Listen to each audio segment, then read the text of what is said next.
ನಮಸ್ಕಾರ ಎಲ್ರಿಗೂ. ಇದು ನಮ್ಮ ಪ್ರಾಜೆಕ್ಟಿದ್ದು ಫೈರ್ ಪಂಪ್ ರೂಮ್ದೊಂದು ವಿಡಿಯೋ ನೋಡಿ. ಇಲ್ಲಿ ಸ್ಕಿಮ್ಯಾಟಿಕ್ ಇದೆ, ಆಮೇಲೆ ಪ್ಲ್ಯಾನ್ ಡ್ರಾಯಿಂಗು ಇದೆ. ನೆಕ್ಸ್ಟ್ ಇದು ಕಂಪ್ಲೀಟ್ ಪಂಪ್ ರೂಮ್ದು ಪ್ಲ್ಯಾನ್ ಡ್ರಾಯಿಂಗ್ ಇದೆ. ಇದು ನೋಡಿ ಶೆಡ್ಯೂಲ್, ಪಂಪ್ ರೂಮ್ ಅದು ಫೈರ್ ಪಂಪ್ದು ಶೆಡ್ಯೂಲ್ ಇದು ನೋಡಿ. ಇದೆಲ್ಲ ಪ್ಲ್ಯಾನ್ ಲೇಔಟ್ ಡ್ರಾಯಿಂಗ್.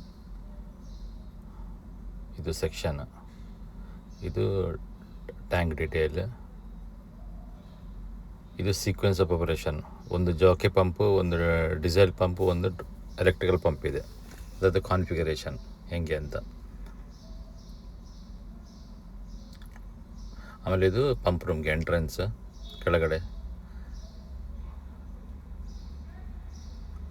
ಎಂಟ್ರೆನ್ಸಲ್ಲಿ ಇಟ್ಟಿದೆ ಈ ಡ್ರಾಯಿಂಗ್ಸ್. ಇದು ನೋಡಿ, ಒಂದು ಕಡೆ ಪಂಪ್ ಇದೆ, ಇನ್ನೊಂದು ಕಡೆ ಮ್ಯಾನಿಫೋಲ್ಡ್ ಇದೆ. ಇದು ಡೀಸೆಲ್ ಪಂಪ್ದು ಕಂಟ್ರೋಲ್ ಪ್ಯಾನಲ್, ಇದು ಡೀಸೆಲ್ ಇಂಜಿನ್ ಪಂಪ್. ಇದು ಸಕ್ಷನ್ ಹೆಡ್ಡರ್, ಆಮೇಲೆ ಸಕ್ಷನ್ ಪೈಪ್ ಟ್ಯಾಂಕಿಂದ with gate valve, OS and Y gate valve with tamper switch. ಇದು ಮೇಲ್ಗಡೆ ಟೆಸ್ಟ್ ಲೈನ್, ಆಮೇಲೆ ಪ್ರೆಷರ್ ರಿಲೀಫು ಕನೆಕ್ಟ್ ಆಗಿದೆ ಟ್ಯಾಂಕಿಗೆ ಪಂಪಿಂದ. ಇದು ಪ್ರೆಷರ್ ರಿಲೀಫ್ ವಾಲ್. ಇದು main electrical drive on pump 1000 GPM ಇದು ಕೆಪಾಸಿಟಿ. ಇದು ನೋಡಿ, ಅದು ಸಕ್ಷನ್ ಪೈಪ್ ಅದರದ್ದು ಪಂಪಿದ್ದು. ಇದು ಮೇಯ್ನ್ ಟ್ಯಾಂಕಿಂದ ಸಕ್ಷನ್, ಮೇಯ್ನ್ ಹೆಡ್ಡರ್ಗೆ ಬರುತ್ತೆ. ಇದು OS and Y gate valve, tamper switch. ಈ ಟ್ಯಾಂಪರ್ ಸ್ವಿಚ್ ಫೈರ್ ಅಲಾರ್ಮ್ ಸಿಸ್ಟಮ್ಗೆ ಇಂಟರ್ಫೇಸ್ ಆಗಿರಬೇಕು.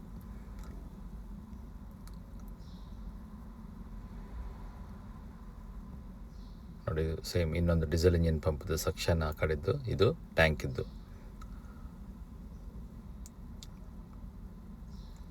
ಇದು ಪ್ರೊಟೆಕ್ಷನ್ ಎಲ್ಲ ಮಾಡಿದ್ದೀವಿ, ಶಾರ್ಪ್ ಎಡ್ಜಸ್ ಎಲ್ಲ ಪ್ರೊಟೆಕ್ಷನ್ ಮಾಡಿದ್ವಿ. ಅದು ರಿಕ್ವೈರ್ಮೆಂಟ್ ಇದೆ, ಸಿವಿಲ್ ಡಿಫೆನ್ಸ್ ಇದೆ ಅದಕ್ಕೆ. ಆಮೇಲೆ ಇದು ಪಂಪ್, ಎಲೆಕ್ಟ್ರಿಕಲ್ ಪಂಪ್ ಇದ್ದು. ಇದು ಪ್ರೆಷರ್ ರಿಲೀಸ್ ವಾಲ್ವ್ ಪಂಪ್ ಇದ್ದು.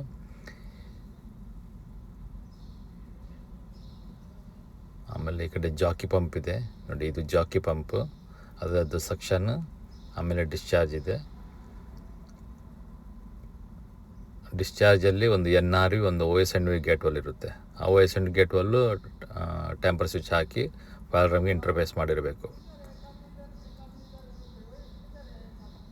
ಇದು ಮೇಯ್ನ್ ಎಲೆಕ್ಟ್ರಿಕ್ ಪಂಪ್ದು ಕಂಟ್ರೋಲ್ ಪ್ಯಾನಲ್, ಡಿಜಿಟಲ್ ಡಿಸ್ಪ್ಲೇ ಇದೆ. ಇದು mini control panel inbuilt diesel engine pump ಇದೆ ನೋಡಿ. ಇದಕ್ಕೂ ಪ್ರೆಷರ್ ರಿಲೀಫ್ ವಾಲ್ ಇದೆ. ಹಿಂದಿಗಡೆ ನೋಡಿ ಪ್ರೆಷರ್ ರಿಲೀಫ್ ವಾಲ್ ಇದೆ, ಸಾರಿ, ಇದು ಪ್ರೆಷರ್ ರಿಲೀಸ್ ವಾಲ್, ಇನ್ನೊಂದು ಪ್ರೆಷರ್ ರಿಲೀಫ್ ವಾಲ್. ಇದು ಡಿಸ್ಚಾರ್ಜ್ ಹೆಡ್ಡರ್, ಆಮೇಲೆ ಟೆಸ್ಟ್ ಲೈನ್ ಹೆಡ್ಡರ್.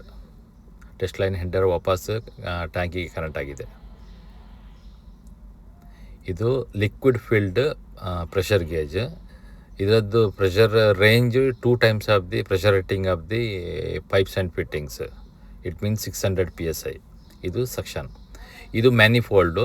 ಇಲ್ಲಿ ಲೋ ಝೋನು, ಆಮೇಲೆ ಹೈ ಝೋನ್ ಅಂತ 2 ಝೋನ್ ಇದೆ. Before PRV high zone, after PRV is A low zone. High ಝೋನಲ್ಲಿ 16.5 ಬಾರ್ ಪ್ರೆಷರ್ ಇರುತ್ತೆ, ಲೋ ಝೋನಲ್ಲಿ 12 ಬಾರ್ ಪಂಪ್ ರೂಮಲ್ಲಿ ನೋಡಿ. ಇದು pressure setting, pressure gauge. Pressure relief valve ಇದೆ. ಇನ್ ಕೇಸ್ ಏನು ಎಕ್ಸಸ್ ಪ್ರೆಷರ್ ಅದು ಡ್ರೈನಿಗೆ ಹೋಗ್ಬಿಡುತ್ತೆ, ವಾಟರ್ ರಿಲೀಸ್ ಆಗಿಬಿಟ್ಟು. ಇದರಲ್ಲಿ ಈಚ್ ಝೋನಲ್ಲಿ ಸ್ಟ್ಯಾಂಡ್ ಪೈಪ್ ಸಿಸ್ಟಮ್ ಇದೆ, ಆಮೇಲೆ ಸ್ಪ್ರಿಂಕ್ಲರ್ ಸಿಸ್ಟಮ್ ಇದೆ. 2 ಟವರ್ ಇದ್ದುದರಿಂದ ಒಂದು ಝೋನಿಂದ 2 ಸ್ಪ್ರಿಂಕ್ಲರ್ ಲೈನ್, 2 ವೆಟ್ರೈಸರ್ ಬಿಲ್ಡಿಂಗ್ ಕಡೆ ಹೋಗ್ತಾಯಿದೆ. ಇದು ಕಂಪ್ಲೀಟ್ ಪಂಪ್ ರೂಮ್. ಇದರಲ್ಲಿ ಡೀಸೆಲ್ ಇಂಜಿನ್ ಎಕ್ಸಾಸ್ಟ್ ಪೈಪ್ ನೋಡ್ತೀವಿ ಅದರಲ್ಲಿ ನೋಡಿ.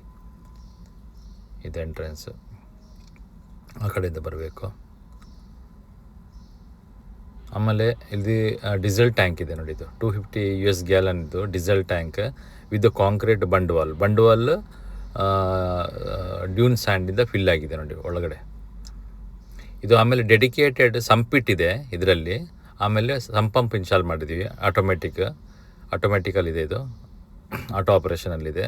ಇನ್ case any overflow line, suppose ಏನಾದರೂ ಇದು ಪಂಪ್ ರನ್ ಆಗುವಾಗ ಕೂಲೆಂಟ್ ವಾಟರ್ ಬಂದರೆ ಇಲ್ಲಿ ಬಂದು ಕಲೆಕ್ಟ್ ಆಗುತ್ತೆ. ಇದು fire water tank level indicator. ಇದು ಮೋಟರೈಸ್ಡ್ ವಾಲ್ ಇನ್ಸ್ಟಾಲ್ ಮಾಡಿದ್ವಿ. ಇದಕ್ಕೆ ಲೆವೆಲ್ ಇಂಡಿಕೇಟ್ ಮಾಡುತ್ತೆ. ಆಮೇಲೆ ಏನಾದರೂ ವಾಲ್